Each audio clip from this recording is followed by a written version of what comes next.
Hey, this is Chris from GuitArmy, and in this lesson I'm going to show you how to play the guitar riff for Hell's Bells by ACDC.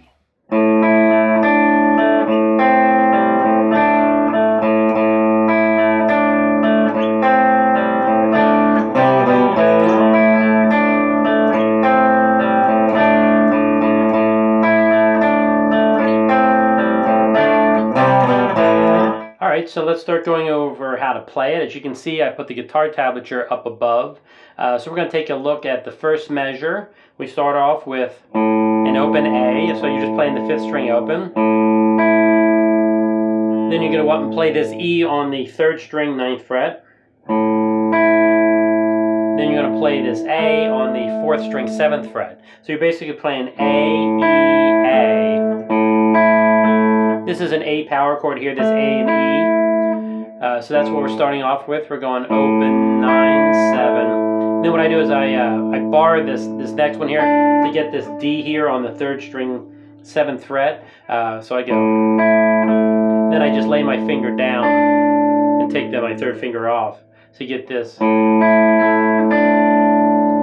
then the next note is going to be this A again on the 4th string, 7th fret. Then you're going to go to the 5th string open, and then you're going to come back, then you're going to actually switch down here to this C on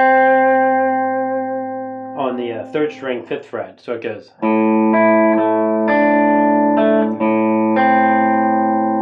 And the timing of that is going to go 1 and 2 and skip 3 and 4 and. So that's how you play the first measure. Now let's take a look at how you play the second measure. So for the second measure, on the downbeat of 1, we don't play anything because that 5 is still being held over from the and of 4 from measure 1. Because it's going 4 and, then you don't play anything on 1. Then we're going to play this G on the 4th string, 5th fret. And then on the and of 1, so it's like going 4 and, skip 1 and. Then we're going to play the 5th string open on the downbeat of 2. And then on the and of 2, we're going to play this A and D right here. We're going to play both of those at the same time on the and. And then for the downbeat of 3, we don't play anything because there's a tie there. So from the and of 2, it's going, from 2, it's going 2 and, skip 3, and we're going to play that A again on the and of 3. And then it's going to go 4 and. For those last twos are just the open A. So let's go ahead and play through that again. So when I do the playthrough, I'm going to start on the beat number 4 of the previous measure. So it's going to go 4 and 1 and 2 and 3 and 4 and. So let's go ahead and do that one more time. 4 and 1 and 2 and 3 and 4 and.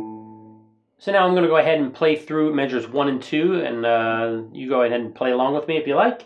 Here's how it goes.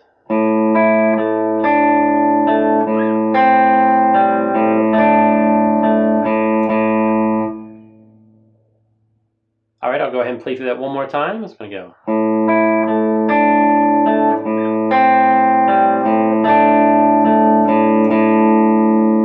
Alright, so that's how you play measures 1 and 2. Now let's go ahead and take a look at the third measure. So for the third measure, it's basically the same as the first measure, except at the end of the second measure, we're going to play that open A on the and of 4. So it's going to go 4 and then going into the third measure, you don't play anything on the downbeat of 1. And you're going to go 1 and 2 and skip 3 and 4 and. So like I said, it's exactly the same as the first measure, except we're tying in the A, the 8th note from the end of 4 from measure number 2.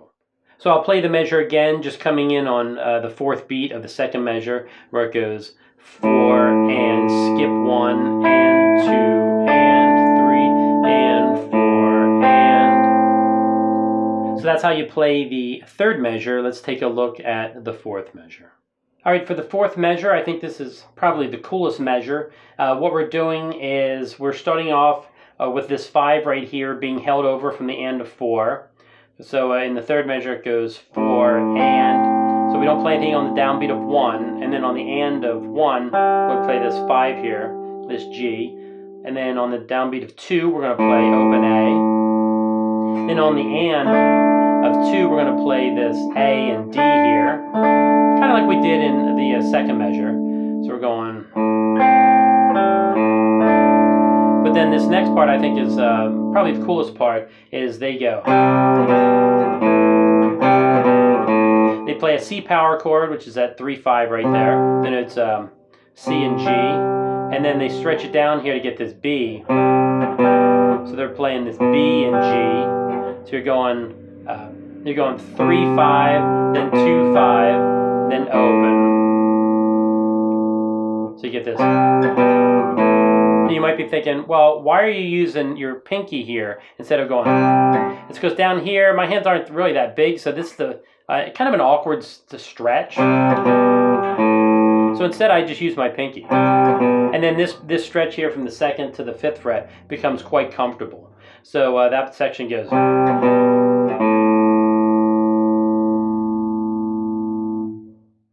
So if I played through that 4th measure, it's going to sound like this. I'm coming in on the 4th beat of the 3rd measure here, going 4 and 1 and 2 and 3 and 4 and. The reason that open is so important at the end is because you have to get your hands back up here to do it again, to start the pattern again. So you're going to go. So I believe that's probably why they put that open in there, because they had to get their hands set back up here very quickly.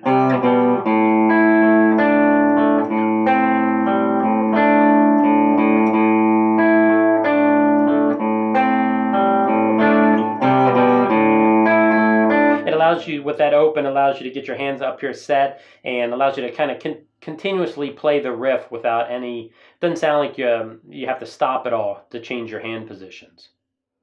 I'm going to go ahead and play through the riff a couple times slowly, so you can go ahead and play along with me. Here we go.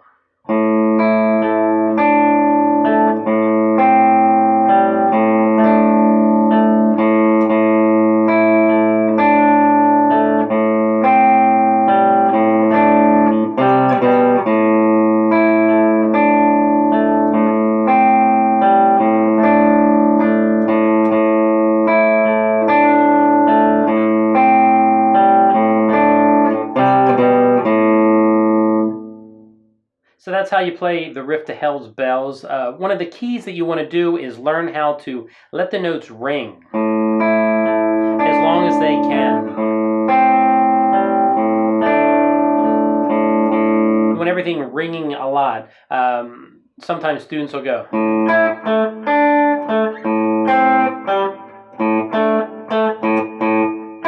You don't want that. You don't want it all chopped up. It takes a little practice. You have to get used to how long can you hold each finger down. You want to try to hold each one as long as you can before you go to the next note. And what that'll do is it'll make it sound a lot smoother, because the notes will be ringing out as long as they can, and it'll sound much more like the song.